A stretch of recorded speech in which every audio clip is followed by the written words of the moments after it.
السلام عليكم ورحمة الله وبركاته هندي كيسن برتوني ماتين برتوتا كورين أستاذوني الأماتي بك كانت تاسا تردن هندي كيسن أنا أدوف بغنغا نفتن بغا مدن قرآن ربي نمني كان التين الفودم نمني كان التين دقاق نمني كان التين بك قداقو قرآن ربي نمني كبج يوم يونو مكبجم شورا وانتي أدقود مقالاكم بابي كان وانتي أدقودو كبج قرآن ربي درسانيا تشيسودا عالمك يسن كبجني أميرو وانك يسن نجيسني حالك أن ديمسيسون والنسل بامي تجتشود وانك أبدن الراكوتني نياتشيستني أوباستني أكا إلموك يسني تلالتني كنوسيتني مسيرو وانك يسن حالك أن جيسني جرتو ميالتك الحمد لله رب العالمين جلال أكا سمس كبجما شيكك إن يكورتا كتتا مرتا كنتان umri isaanii dullumatuun jenne yeroo shabaabummaarraa kaasanii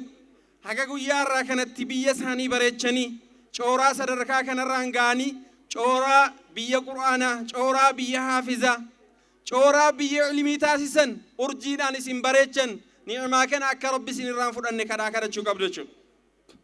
Wanni bakka kanatti isin ilaalaa jirtan wanna akka salphaatiin miti gidiraa waggaa meeqaa keessa darbee firii kana argannee irratti wal waamne وقامي قادر علماء ميقاتو والأوكاتي بكا كانت تنفي ولا فيري أوكاتي سكنتار رابداتور أرى الحمد لله رب العالمين بافديا والاتياء تكبيرات عن ميديا أبو اللبسته سرركا كان الرجل الحمد لله رب العالمين دبلتان ميديا حملتن حالا كان نبريتشون عن بكا كانت تيارغامي باية غلطة فتشو بربانا حالا كان نبريتشني فجينيا كيلومتر إبجاول irradeemanii sagantaa keessan haala kanaan bareechaa jiranullee al tokko akkanaa galateeffatanu barbaada.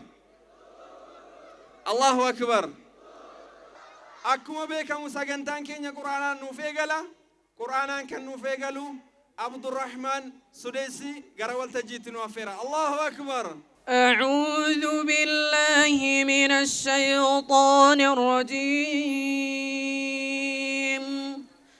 يا بني آدم خذوا زينتكم عند كل مسجد وكلوا واشربوا ولا تسرفوا إنه لا يحب المسرفين قل من حرم زينة الله التي أخرج لعباده والطيبات من الرزق قل هي للذين آمنوا في الحياة الدنيا خالصة يوم القيامة كذلك نفصل الآيات لقوم يعلمون قل إنما حرم ربي الفواحش ما ظهر منها وما بطن والإثم والبغي بغير الحق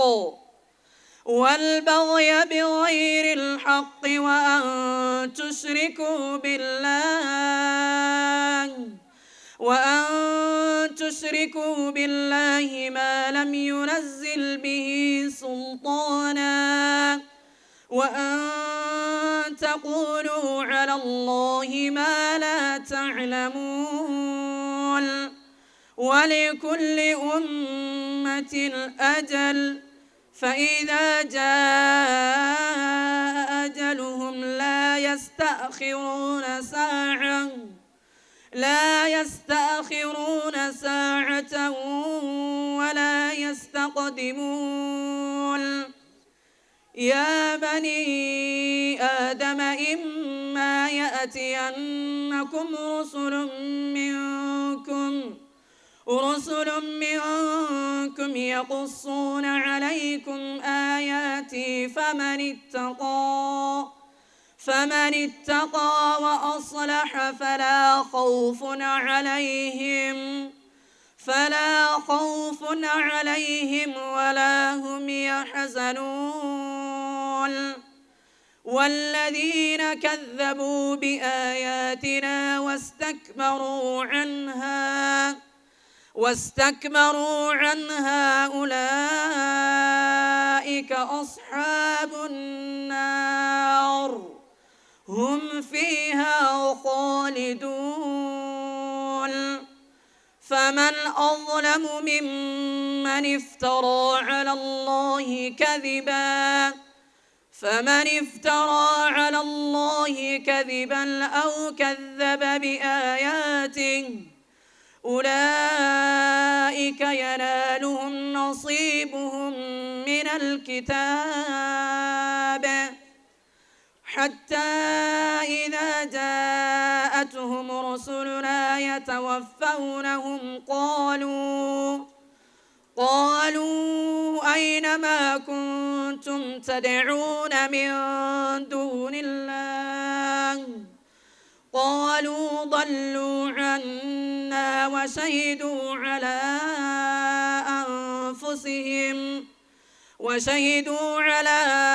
أنفسهم أنهم كانوا كافرين. كانت سودان دعائي في إرجاء بجناجان نفتني كنوف دبرسن درتا من مريد إموت إسلام ما مجالا كمبابي شيخ مصباح شريف جرا كان دفودان بجناجان نفتني أكجر جنا وربان الله أكبر. كبجمتوتا حواس مسلمة مجالا كناف أنا كناف نانو سيتي رفتن ولما قالت بجناجان نفتني أنا رفوني سنين جرا الله أكبر. إن شاء الله ولما قالت بروتوكولي وان الدواموف سجنتان كان كيني ساعتين نجلاد أمار أوان تيف إن شاء الله ربنا أسمان أمني حواسني مسلمة أكا حواس مسلمة والإنجروت قيها الراكنة والأجون وانا سرار ربوه الدفون ولما قالت ورمرك ربنا هاقولو آمين. إيه ورا الرأس جايبو أقداس تبربادم وبوسي أسرادم ربنا هاقولو آمين. ربنا هامل كيس إن شاء الله أسمان كنن إسني أفيرو كبجمو علماء كين يقديتشا حجي ياسين أبا جدي الله أكبر أسين قرا والتجي تروفني حاسابا كنغان نفتني في أكاسمس دعاي حواسا كناف بفهمتوتا قويا الراتي أكا قدنوف قرا والتجي إسني أفيريرا حجي ياسين أبا جدي. الحمد لله رب العالمين وصلى الله على سيدنا محمد وعلى آله وأصحابه أجمعين وبعد. جمعان چورا ورّي أسديرتن دربديرا دبرتي دنجن السلام عليكم ورحمة الله وبركاته. كتاب ربي كبجون على مؤمنات منافق ندندين كبجو كافر ندندين كبجو ملكتا إيماني كيسانيتي كن قل بفضل الله وبرحمته فبذلك فليفرحوا. أجاج ربي كينيات التجرى قرآن ربي كبجون قرآن ديني كينيا قرآن جرينيا كينيا نمني قرآن ساكبجي ديني ربي كبجيرا ومن يعظم شعائر الله كان جلسين ججال كان إن شاء الله ورّي الزفتن هندنو واني سيادة جيمنو كتاب ربي كبجني أكما كبجني دفتن كنا أمو كتاب ساكنا قرأو أمسكيني كنا كتاب ربي قرأ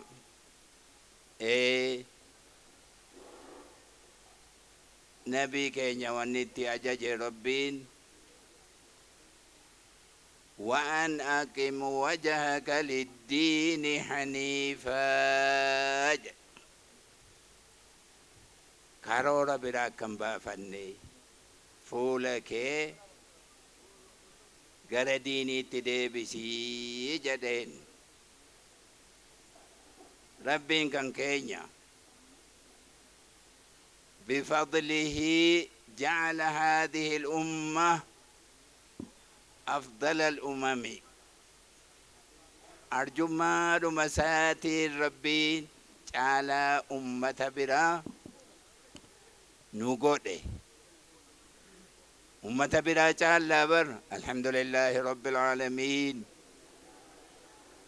كنتم خير أمة أخرجت للناس Akkuma kana kitaabni isaatti buufame caalaa kitaabawwan buufameeti. وأنزلنا إليك الكتاب بالحق مصدقا لما بين يديه من الكتاب ومهيمنا عليه.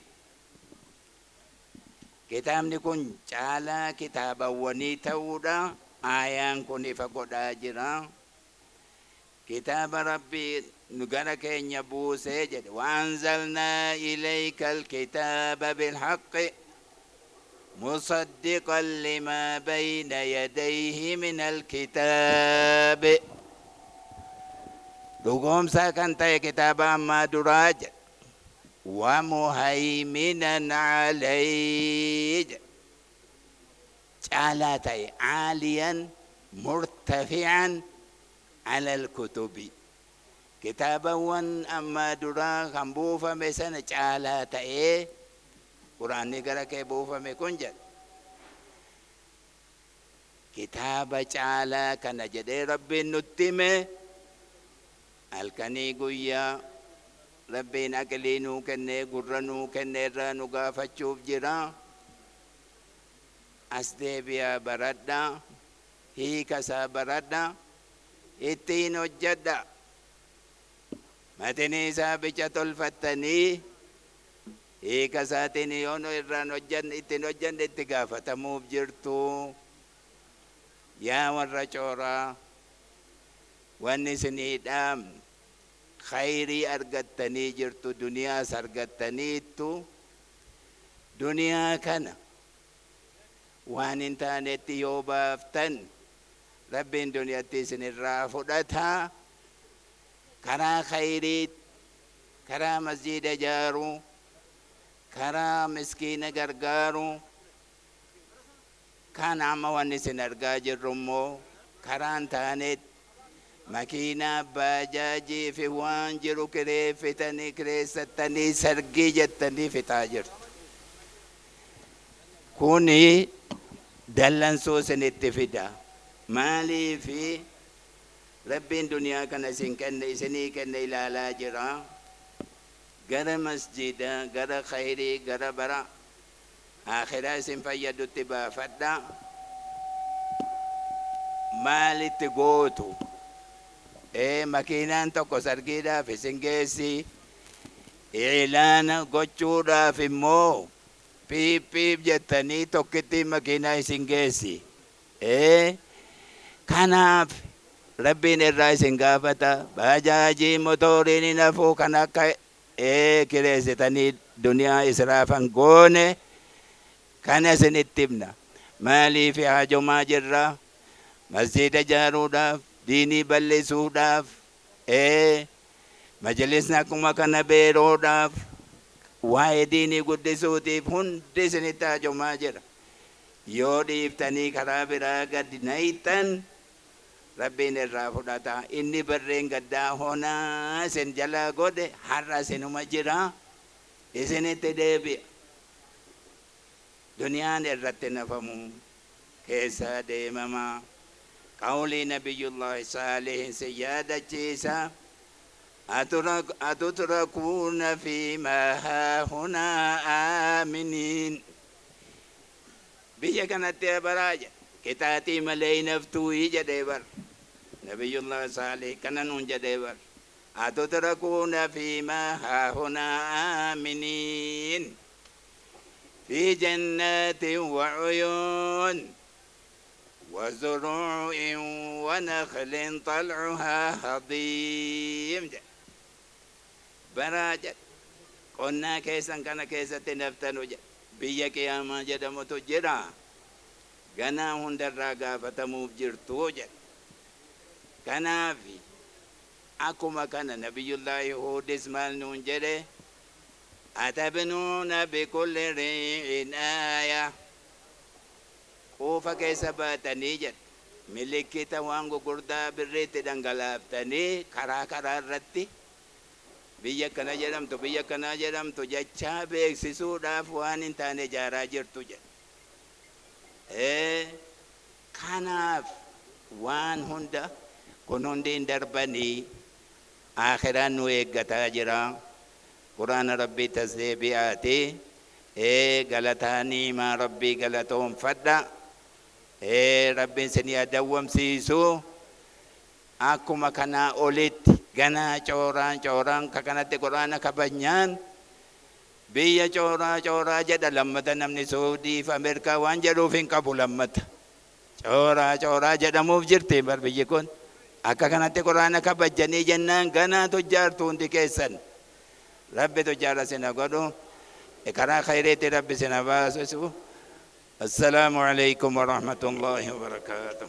Sheekha keenya umrii isaanii keessa barakaa Rabbi nuuf haa kaa'u. Misirroowwan kana ilaalaa mee ija keessan al tokko asirra godha. Maasha Allah jedhaan hime. Maasha Allah. Maasha Allah. Allahu akbar. Akka nuti akkanatti bareen.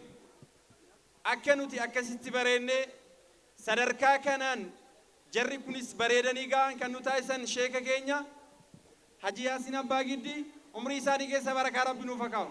Nama jabaa yeroo ammaa kanatti qabnu itti aanaa hoogganaa walitti qabaa mana maree dhimmoota islaamummaa godina Buunnoo Beddellee Sheekh Awwal Adam. Allahu akbar. Sheekh Awwal nama ashaaraa guddaa qabuudha. Abbaa jijjiiramaati magaalaa kanatti mee waan haa jedhan. Bismillahir Rahmanir Rahim. Alhamdulillahi Rabbil Alamin. ثم الصلاة والسلام على أشرف المرسلين وبعد.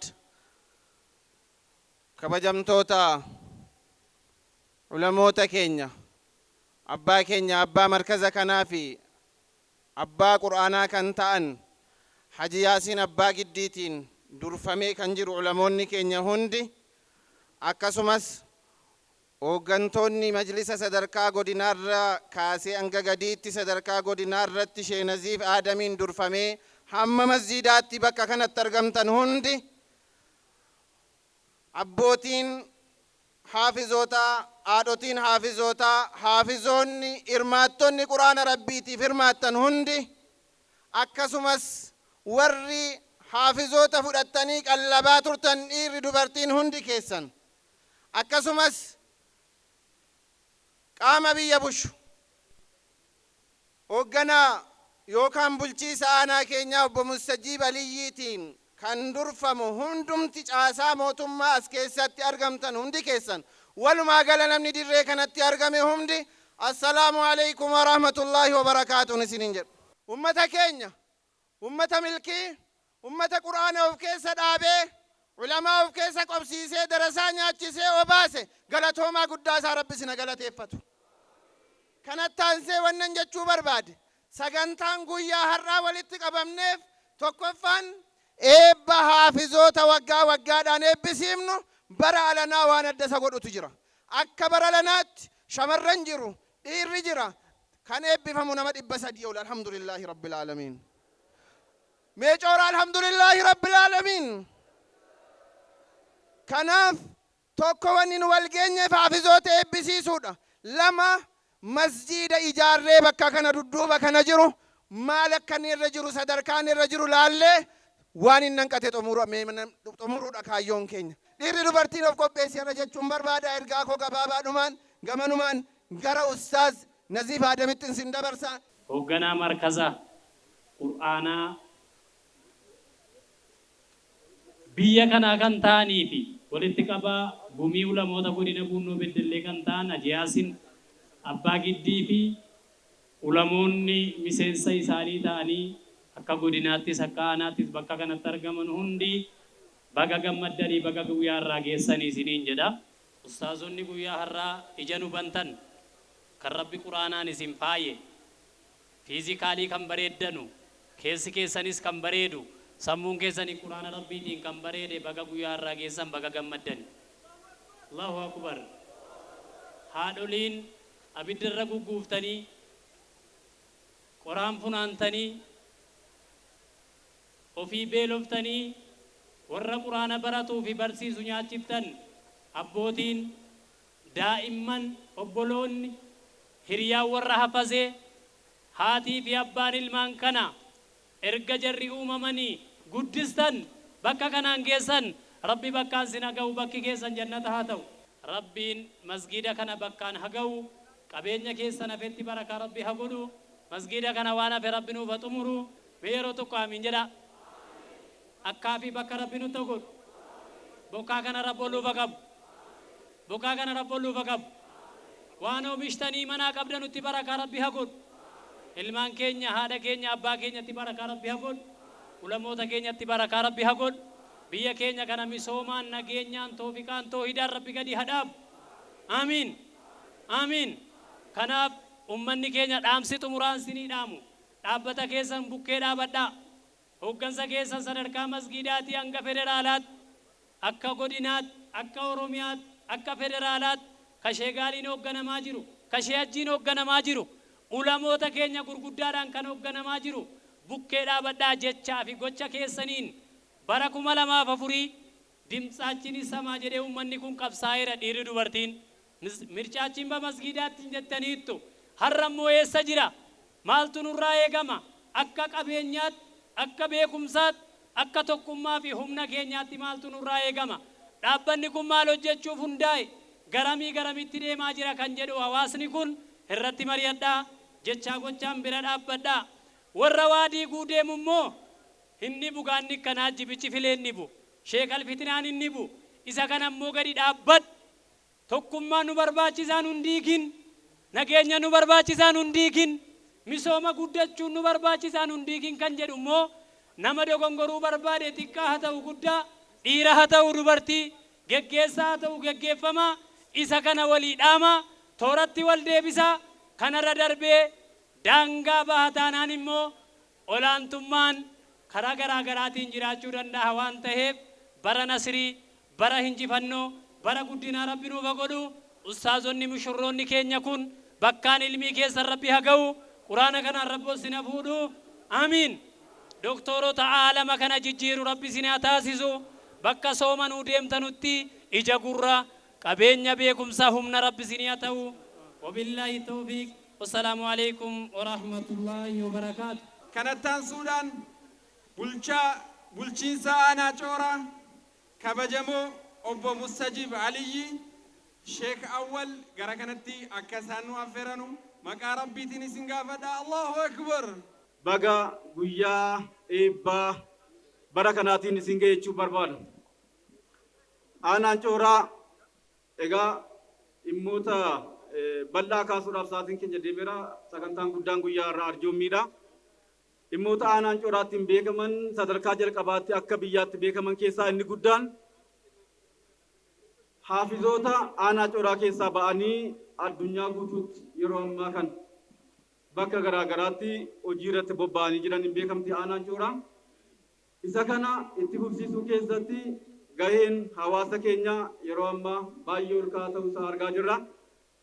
Waggaa 2 keessatti manni amantaa masjiidni kana fakkaatu ijaaramee sadarkaa kana ga'ee jira. Akka aanaatti karaa bulchiinsa aanaatiinis dhimmoota barbaachisoo ta'an jalqabbii isaatii ka'ee hanga xumuraatti sagantaa kana itti fufsiisuudhaaf nuus akka aanaatti deeggarsa barbaachisaa taasisaa jirra. Hawaasa musliimaarraa karaa keenyaan ergaa gabaabaa nu dhaamuudhaaf barbaannu aanaan cooraa kan inni ittiin beekamu waliin jireenyaan tokkummaadhaan hawaasa aanaa keessatti argamu sabaaf sablammii hundaa wajjin amantaa hundaa wajjin tokko ta'ee tokkummaadhaan jiraachuudhaan kan inni beekamu. Gama biraatiin hojii misoomaa aanaa keessatti hojjetamu keessatti gahee isaa bahuudhaan kan inni beekamu. Isa kanaaf hojiiwwan jalqabamanii jiran hawaasni muslimaa yeroo ammaa kana hojii gurguddaa fuuldura kanatti isa eeggatutu jira. Hojii jalqabamee jiru kana xumuruudhaaf irree jabaadhaan, tokkummaadhaan, wal dhaga'uudhaan, obbolummaadhaan waan jalqabame kana xumursiisuu keessatti gahee isaa bahachuu qaba yaada jedhu isiniif dhaamuu barbaanna. Gama biraatiin yeroo ammaa kana magaalaan Qumbaabee hojii misoomaa diiganii ijaaruu keessatti kan argamnu. Hojii jalqabame kana keessatti gaheen hawaasa muslimaa isa guddaadha jennee kaasuu dandeenya. Tokkoffaa magaalaa keenya bareechuudhaan, kan lammaffaa gahee akka mana amantaatti isinitti kenname bahachuudhaan irree tokkummaatiin hojiin guddaan isin hojjettanu jira waan ta'eef isa kana namni ammaas keessatti argamu kun tokkoon ganda 34 akka aanaatti qabnu garaagaraa keessaa dhuftani waan ta'eef gandoota deebitan hunda keessatti tokkummaadhaan majlisni aanaa ijaaramu jira. Manni amantaa muslimaa sadarkaa aanaatti argamu bakka bu'insaan lafti inni fudhate jira. Ijaarsa sanas milkeessuu keessatti gahee keessan bahachuudhaa qabdu ergaa jedhu isinii dhaamuuf barbaada. Aanaan Cooraa nageenyaan beekamti, misoomaan beekamti. Hojiiwwan isheen ittiin beekamtu kana hawaasni keenya akka aanaa Cooraatti jiru keessumaa'u hawaasni muslimaa gahee keessan ciminaan akkasiin bahattanu ergaa koo dhaamuun barbaada. Haji Yaasin biyya hambaa keessatti jireenya gaarii jiraachuutu danda'anu haala isaanii mijatu kam dhiisanii biyya koon qaroomsaa ijaan bana jedhanii dhufanii isin keessa ta'anii umurii kanarraan ga'anii jiru. Waggaa 30 ol lakkoofsisanii jiru. Isin immoo maal akka jettanuun akkamiin akka simattanu isintu beekaa. Qabeenyaan naman qoodu, lagaan naman qoodu. Allahu akbar. Mee maqaa isaa nutti himu amantaarraa dhufee wajjin maqaa isaa nutti himu maqaa kee. Shifarra maali? Maqaan koo Shifarraa Dibaabaan jedhama jedhe. Allahu akbar. Eessarraa dhufte?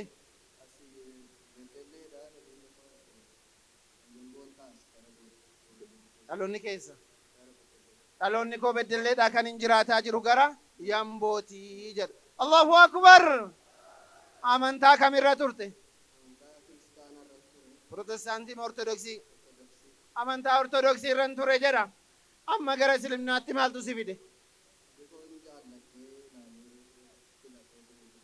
Maal saa jaallatte memmee? Cal jedhanii waan jaallatanu. Maal saa jaallatte Islaamnaa kan amantii kan maal saa jaallatte? Allahu akbar. Maal saa lakkooftanii nagaafatu waanuma hunda isaanitti tole jedhe boo. Allahu akbar. Islaamnaa wanni keessaa jibbamu jira.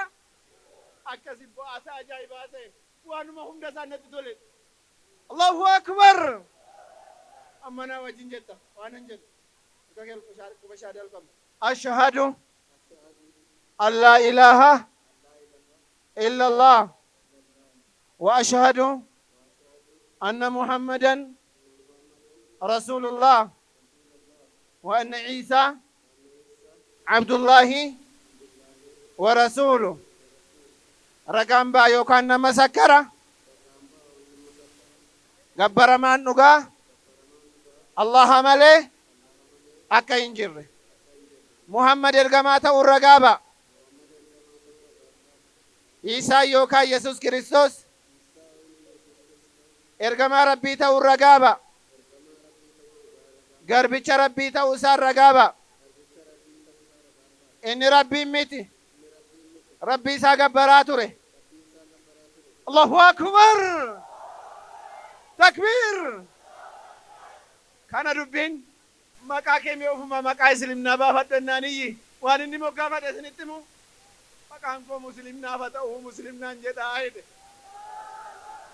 Allahu akbar. Maasha Allah kan abbo maasha Allah.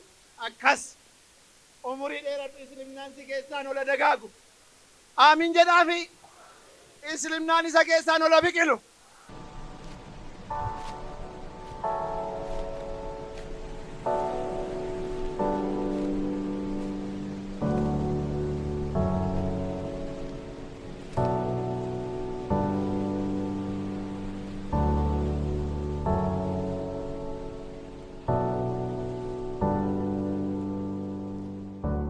بسم الله الحمد لله الصلاة والسلام على رسول الله صلى الله عليه وسلم كان رقمنو قدنا بونو بدلي بمركز حجي ياسين أبا جدي وجه دور أفوفازو تبع السودان أو مشوران كان بيكا مجتورا غويار رامونوتي أشتي أرقمني بيكون ممال فكاتا حجي ياسين مركز نكون أكني ترتي سدر كان رجو مالتو ستاسي حالك من براتون نكون كان براتات رنجتورا مركزوتا هدو كيسا أدى كان تاسسو وان هدو كباشورا مركز نكون أكسومس أرنا موت هدو لبكا كانت كان بيسيسنه مي مركز نكون بيجويا أرا كان سركا حالك ميت كان برسيسني جويا هران جان كان جرو إساني وليناسف. بسم الله الرحمن الرحيم الحمد لله رب العالمين وصلى الله على سيدنا محمد وعلى آله وصحبه أجمعين.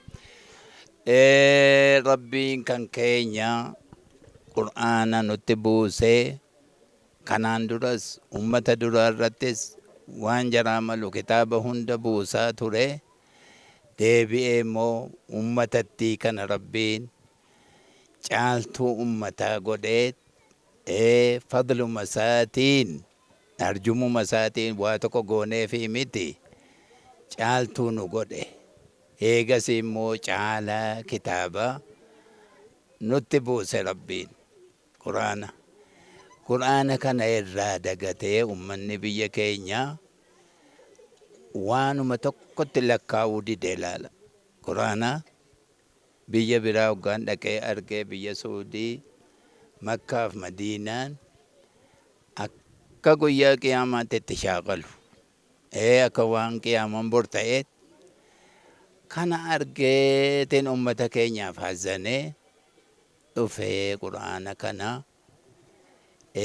itti dhaabbadhee ikhlaasaa fegaa waan kanaan nu itti kaane waan tujjaara jedhamu waan namatti jedhu irrarraane akkuma kanaan rabbumatti hirkannee jalqabne rabbiin fiixaan nuu baase eessarraa dhufa amma shawaarraa wallaggarraa jimmaarraa iluubaaboor dhufee maasha Allah barachuu jalqabee waggaa dheeraa kana lafzii quraanaa bichaa oduu hin taane hiika isaa barsiisuutti gatteenye waannaan hiika isaa kana wanni inni bu'eef akka ittiin hojjetamuu fi seera aalamaa akka ta'uu fi rabbiin buuse.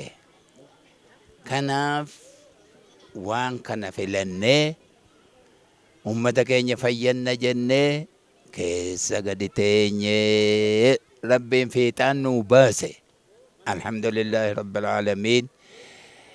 Dalagaa hojii Nabi Muhammad eega ergamee kaasee hojiinsaa maalinni quraana haffaziisuu. Quraana oduu haffaziisuu inni umuriinsaa darbe. Gaafa lola Yamaamaa kan jedhamtu Abaabakirtu geggeesse lola sana. Haafizoonni 700 achitti dhumani. Warri quraana nabii irraa haffazan 700 achitti dhumani.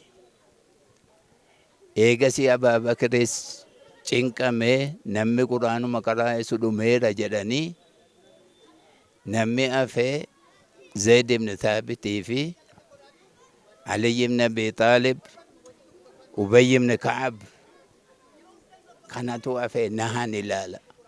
Quraanumti kun lafarraa dhabamaa jecha yaadanii Abaabakiri darbe inni du'e. Deebi'ee Umaris oduma yaaduu quraana katabnee ummata kanaaf dhiibna jechuu oduu yaadanuu waan nabiin hin hojjetin akkamitti hojjenna immoo jedhanii sodaatani. Abaabakiris, Umaris, booddee Usmaan ummata walitti qabee sahabaa kana maal godhuu qabna jedhe. Quraana kana katabnee waan jiru waan wal makaa ta'e hunda quraana ta'eetuma gubuu qabna jedhe. Quraana kana tokkorratti deebisee waan ganda keessa jiru katabamee jiru walitti qabee gubee Usmaan. Kuni ijmaa sahaabaatiin bid'aan jedhamu laala katabamuunsaa Usmaan katabuun marii sahaabaatiin katabanii akka kanatti quraana kana warri haffaze nu jalaa dhumeera. Eenyu quraana qaraasisaa deemnee quraana kana katabnee karaa gochuu qabna jedhanii sahabaanis irratti walii galanii waan jiru karaa tokkicha irratti deebisee Usmaan khatti katabamaa hunda deebi'ee karaa godhee jedhe hin gubee isaaf. Gubuunsaa suni quraana kabajuudhaafi gube malee ilaala akka namni bakka hundatti irra hin ejjenne kabajaansaa gubuu ta'e.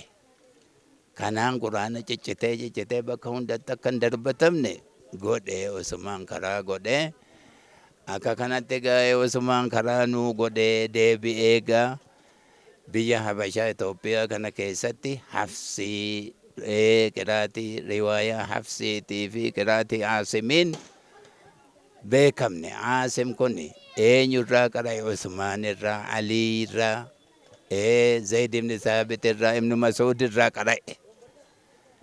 Sananni isaa kana akka kanatti quraanni jarri kunoo nabii keenya irraa qara'anii quraanni biyya Itoophiyaa kun karaa Hafsiitiin dhufe garri bahaa kun illee Abaa Amiriin oduu qaraatu Hafsiidhaan qara'amaa jira. Haa ta'u qiraatiin guutuun kun itti galli isaa tokkicha, eegni isaa wal hin dhabu. Eega eegni isaa wal hin dhabne lafzii wal dhabuun homaan miidhuu jenneetu isuma kanarra gatteenye quraana rabbii ta'uu yoo mul'ifne akkanatti karaa goonee biyya keenya fafayyanne jechaadha. Rabbi nurraa taqabbalu akhiraas warra milkaa'u rabbi nu haa godhu. Waan kana itti nu kaasee nuti barnoota biraati barnoonni nuyi qabnu barnoota sana dhiibne akhiraa kana nu fayyada jennee kanatti gatteenya jecha. Rabbi nu haa milkeessu. Rabbi nu haa milkeessu. Hunda keenya rabbi nu haa milkeessu. جنة الفردوس رب نها قلشو الحمد لله رب العالمين اللهم صل سلام هجا أكما بكمو غيارة غودينا بونو بدلة أنا شورا مقالة شورا مركز النور كان شيكا كينيا حجي ياسين أبا جديتين هوغنامي وفي سانيتي أبات تاني جلك أفسيساني غودينا كان كيستي قرآن حفظون قرآن سموتك أباتشون أكدن دامو حواس برتكن برسيسان جتشودا إيجا مدرسان كون حواسان نمني براتوني أك غوتو أوروميات قفتون تاني أكيتوبيات بكا كان رفانيتي كان براتونو جتشودا مركزا كان مو نوتيس يرو غرغرات تمسني سركا كان رانغا نجرو اتفوميسا مركزا كاناتي مالتو برباجيسا حالا كمين ديما كان جدو إن شاء الله غلا فولدرات كان ولين حاسوفني وانا قدا توكو بؤورا كوريسا وجنين أكا ولي غلاتي مرياني بؤورا قدا توكو كيني وان شيكني كينيا عمري قدات الأمان عمري ساني درجة جمارة سركا كان رجعان كان اتفوسي سوداف كورين حواسني أنا شورا مقالة شورا كان قدا أكا غلطومنو هغلطومنو جتشا شيكا كينياس عمري ساني كيسا بركة ربنا فكاو وقا دان ورأس تلوفي إيب فهم ربنا هاتايسو إيبا كينيا بملكي ربنا هاتايسو بوكي كوتي كان أرجمنو برتوتا إيبا قويا أرارا برتوتا مركزا قويا أرارا إيبا فهمني دا مي براتوني كم مال نجرو مكاجرا إسرار رفني بكا كانت برات جرو حالك مين برات ترى. السلام عليكم ورحمة الله وبركاته مكان كيا عارف كمال أبا متشانجر أما قدينا جمّا أنا دو غند دلبيران أستروفي مركز برارا رفني دو خنا جيني الحمد لله باتي سديف أنا قدينا جورا أنا قدينا بدلة أنا جورا كيس ترجمنا الرجويا هرّا كناف إبا أكا جايباتي إبفهمني شهادات اللي فدني قبين أمة بيجي جورا نجمّتشيسه ماتي كنير اللي جمّتشيسه كاريوتين نياتشيسن اللي جمّدني نولي جمّني إدو خنا جهوداف هوي قدا أسو هوي نو هالكني جويا تورا نو هر ربنا تنجاي الحمد لله جنة إجول وان بكي جرتني اللي هرّام بودا اترفتني مركزة كان رفتني سنتني sadarkaa guddaadhaan akka rabbiin isin gahu abdii qabna. Kanaan booda markazni keenya ittiin fufaa ol nuu guddataa ol nuu dabalaa deema malee hin qannasu jechuudhaan an asumarratti hin dhaabaa. Ammallee warri sagaleen kiyya isin bira gahu ilmaan keessan akka ergitanii barsiifattanu warri hiriyaa kiyya akka kootii taatan immoo jiruu zabanaatiin akka hin gowwoomfamne faashinii zabanaa dhufe akka isin hin gowwoomne gara quraana rabbii deebi'aan jedha. Ahmaddiin Saalii Abbaa Goojjam jedhama. Godinni kiyyaa godina Jimmaa aanaa Ledoo ganda Dilbiiti kan hin dhufe as jiru immoo godina Bunnoo Beddellee aanaa Cooraa keessatti qira'aatii bareedaa ta'e qara'aa turre hamma osoo qaraanuu guyyaan eebbaa gahee jennaan har'a eebbifamnee qophii osoo qophoofnu qophii keenya xumurannee eebba keenya raawwannee jirra. Alhamdulillaahi rabbil aalamiin. Kan nuti dhufne immoo baay'ee hin turre ji'a 3 waan akkasii ta'uu danda'a. Kana keessatti immoo rifaasuu naasuu wahii osoo hin argin osoo akka gaariitti qaraanuu akka nama bu'aarsu akka bareedaatti osoo qaraanuu har'a geenyee guyyaa har'aa eebbifamnee gammannee uummanni nu gammachiisee biyyi kun nutti tolee. Kanaafuu jennaan bakka jiru dhufee asirratti baratee uummanni baratee of fayyadee biyya ofii fayyadee addunyaa fayyaduu qaban jedha. Qur'aana hifdii kanarratti jajjabaachuu qabna. Qur'aana kana bakka dhanne hundatti qara'uu qabna. Qur'aana kana of hirkatti eeggachuu qabna. Ganamaaf galgala haffazneerra jennee irra dhaabbachuu hin qabnu. Buleessi keenya kan nu biratti argamu qindeessa sagantaa kana ta'uudhaan ganamaa galgalatti dhama'uudhaan sagantaa kana sadarkaa kanarraan warra gaaniidha. Mee eebbi irraa maal fakkaata? Maqaa keenya ibsi. Maqaan kiyya Jaafar Mustafaan jedhama. Guyyaa irraa godina Bunnoo Beddellee aanaa Cooraa markaza Nuur yookiin immoo markaza amma keessa dhaabbataa jiru kanatti eebba barattoota quraana qomatti qabatanii gara 300 ol eebbisnee jirra. Kanaaf eebbinni irraa kuni baay'ee kan namatti tolu kan nama gammachiisu jechuudha. Sababni isaa maali? Dachaa gammachuudha guyyaan irraa jechuudha. Tokkoffaani barattoota 300 ol waggaadhaan markaza kana keessatti guyyaa irraa eebbisuudhaani gammachuu tokkoffaadha. Inni lammaffaan immoo masjiida ijaaramee jiru kana jechuudha. Jalqabamee ijaaramee jiru kana ficcisiisuuf immoo uummanni naannoo kanaatii fi naannoo kanatti argaman hundi isaanii waan qaban kennanii maskiinni kun akka xumuramuuf aarsaa guddaa godhan jechuudha. Guyyaa irraa akkuma beekamu tokkoffaan akkuma amma dubbadhee rabbiin birattis waan ajrii qabu hawaasa adda addaas kan walitti fidee bakka du'aa itti godhamu bakka daawaan itti godhamu waan ta'eef baay'ee namatti tola jechuudha. Uummannis bakkuma jirurraa waamicha naannoon kun gaggeessa dhagee baay'ee nu simatee sagantaa kana sirriitti tasgabbiidhaan qopheessinee bifa gaariidhaan dabarsinee jirra. Alhamdulillah. An Mujaahid Hussein jedhama. Itti gaafatamaa koree ijaarsa masgida Nuurii walitti qabaadha. Sanumaanuu ijaarsa masgida kana rabbiin ni'imaa isaarraa dandeettii keenyarraa miti kuni tola rabbi nutti olirraayyuu waggaa 2 tunguutii masgida kana haala kanaan uummanni naannoo kana uummanni Cooraa jechuudha. Bakka nu waamnetti wagganuu galgala waamne galgala nu bira gaa wagganuu ganama waamne ganama nu bira gaa nu bira dhaabbatee dargaggoon dubartoonni abbootiin darasaan as keessa jirullee qooda guddaa qabu masgida kana keessatti. Rabbiin ittiin nu milkeesse alhamdulillahi rabbil aalamiin. Sinis amiltan warri miidiyaa amiltan kun asirratti argamtanii qophii keenya waan nu milkeessaniif guddaa galatoomaa isin jechuu barbaanna. Galanni kan rabbii guddaati alhamdulillahi rabbil aalamiin. Maqaan koo Sheemis Baa Shariif naan jedhanii itti gaafatamaa walitti qabama mana marii dhimmoota islaamummaa magaalaa Qumbaabeetii inshaallah waliin kun darba waan baay'ee kaasaniiru waan ta'eef walumaa galatti guyyaa irraa kana gammachuu guddaan namatti dhaga'ama. Haala yaannee teenyee ol gammanne waan ta'eef alhamdulillahi rabbil aalamiin baada kana uummata aanaa Cooraaf naannoo sitti argamu galata guddaa rabbi haa kafaluufi jechuu barbaanna. Walumaa galatti hawaasni keenya akkuma argitan masjiidni gara dudduubee kanatti argamu kun waggaa 2 osoo hin guutiin Shawwaal na yaadadha Shawwaal waggaa 2 Shawwaal dhufaaru kana 12 kan inni jalqabame amma gara xumuraatti dhufee hawaasni keenya alhamdulillah waan xururra rakkoo amma ka'aa ture yeroo waamanutti yeroo deeggarsarra barbaadanutti waan barbaachisuun hanga dandeetti isaatti waliin dhaabbatee nus waliin dhaabbannee sadarkaa kanarra geenye jirra. Ammas immoo fuula duratti alhamdulillah uummanni keenya galatoomuu jazaa isaa rabbi kaffaluu fi rabbi milkeessuu jechuu barbaanna. Ani maqaan kan koo Soorom Tasammaan jedhama. Amiira dargaggoo jamaan Salaal Quraan masgiida kana keessatti argamudha. Guyyaa irraa keessatti gammachuu guddaatu nutti dhaga'amee jira. Sagantaa 2 wal duukaa gaggeeffannee jirra. Sagantaa inni tokkoffaan eebba huffaazota keenya bakka irraa guutuu Oromiyaa fi Itoophiyaa irraa dhufanii bakka kanatti waggaa tokko guutuu nu waliin turanii wajjin eebba keenya gammachuudhaan dabarfannee jirra. Sanumatti aansuudhaan immoo ijaarsa masgiida keenya yeroo dhiyoo gidduutti jammarree sa'aatii kanaan bakka kanaan yeroo gabaabaa gidduutti ga'annee jiru xumura isaa irra yoo rabbi jedhe geenyee jirru hanga danda'ame madda galiisaas waan muraasa sassaabannee jirra. Guyyaa irraa keessatti gammachuu guddaatu nutti dhaga'aman siniin jedha.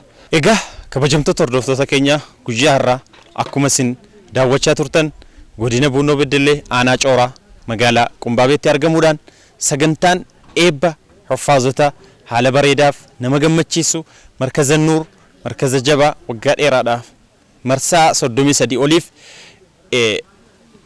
barattoota isaa Qur'aana haffazizee kan eebbisiisaa ture. Akkuma sagantaa keenya waliin ilaaltanii bohartan itti gammaddan markazni kun baay'ee kan nama gammachiisuuf nama hawwatu ta'uusaa isinitti agarsiisnee jirra. Guyyaa irraa nus achitti argamuudhaan miidiyaa Hamiltanii wajjiniin haala bareedaaf carraa dhaloonni bor itti fayyadamu kaleessa irraa fayyadamaa ture akkamiin itti fufsiisna kan jedhu gara fuulduraatti kan walitti deebinu ta'a. Wassalaamu alaikum warahmatullahi wabarakatuh.